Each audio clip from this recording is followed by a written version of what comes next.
For you that have never used DoxBin, there's a special tab on the site dedicated to those who've tried to go against the DoxBin community. It's called the Hall of Honor, or HOA, and it holds the doxes and stories of the people that even the most toxic community on the internet didn't want.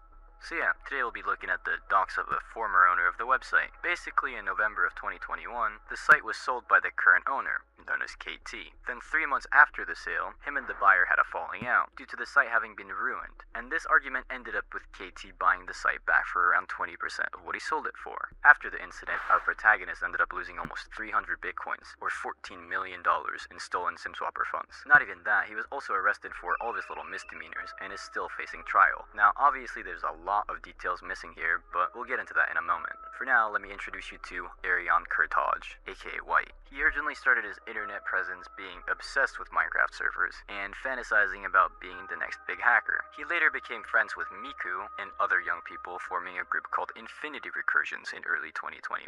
He's currently involved with a newly formed ransomware group with the name of Lapsus, which specialized in spear phishing and SIM swapping. It was actually his involvement in this group that led to him getting arrested by the UK authorities. He's currently being charged with 2 counts of breach of bail conditions, which he pleaded guilty, and 2 counts of computer misuse, which he pleaded not guilty. He's currently being held in a youth detention center, like someone else that we know. Anyway, Arion slowly began making money to further expand his exploit collection, and after a few years, his net worth accumulated to well over 300 bitcoins, which if you didn't know is worth around $14 million today. Of course, things didn't always go to plan, and he gambled a shit ton of it to impress like-minded idiots. Wait, what is this? Hello?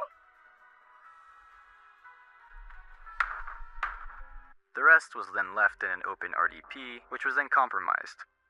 Twice. Now, I need to reveal something that might shock you. Arion was 16 years old when this happened, still lives with his parents, and loves fishing with his uncle. Despite his family having no idea of his huge net worth, he has the brain of an 8-year-old with severe autism. That's not a joke. Anyway, let's get into the sale. DoxBin was briefly owned by White when he bought it from KT and Breton in November 2021. Then in the matter of just 3 months, he completely destroyed any reputation the site had, along with breaking many functions that had made DoxBin great. You see, White was never an attentive admin, and he completely neglected the site at times. Longtime members of the community started harassing White, and after a while he gave in, and KT and Breton managed to buy the site back at an 80% discount. Then after the deal, White realized he made a big mistake letting go of that website so easily. So he decided to try to lock the register account and steal the Discord vanity in an attempt to get on KT's nerve. This ultimately failed, as they got the vanity back within 2 hours. He then attempted to publicly advertise a bounty of $100,000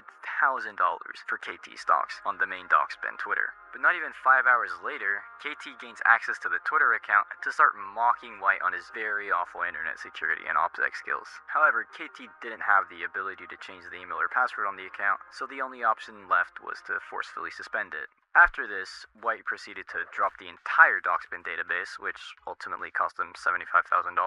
Good job, I guess. And this prompted KT, along with a few more members of Vile, to drop one of the most thorough docs documents in the history of the entire website. Now, not only 2 days after this, the door started knocking. Upon pulling up to Mr. White's mother's house, she was approached by some very nice gentlemen who proceeded to ask where Mr. Arion was. Once knowing Arion wasn't there, the men began making their journey 20 minutes down the road to Arion's father's house. They were met with a police vehicle waiting at the house. Now lately, White has been pretty quiet, as he was arrested in 2021 in relation to Lapsus. However, he was released upon investigation. In the following months, he took no regard for slowing down his hacking plans until he was confirmed raided once again on the morning of April 1st, 2022, and went to court that same morning. He was released the next day and given a 1-month internet suspension, and since then he has continued running rampant around the interwebs and recently breached Uber, although he practically got no user data, along with leaking the recent GTA 6 source code and video leaks under the alias Teapot, or Teapot Hacker. Then again, on the evening of 22nd of September 2022, the City of London police arrested a 17-year-old in Oxfordshire on suspicion of hacking. This was, of course, Arion. He's currently being charged with 2 counts of breach of bail condition, which he pleaded guilty, and 2 counts of computer misuse, which he pleaded not guilty. He's still currently being held in a youth detention center, according to the last update on the docs, but I think that's where our story ends right here. But before I leave you guys, I'm going to read out a quote from KT himself out of the docs. People often speak on Arion like he's a criminal mastermind, like he's the best hacker to ever live. Arion was practically nothing. His $14 million he lost due to his compromised RDP twice and gambling it away. He had no brain cells, his OPSEC was obsolete, and his friends used him as a mule. Take admiration from people who do the deed and are still free to tell the tale.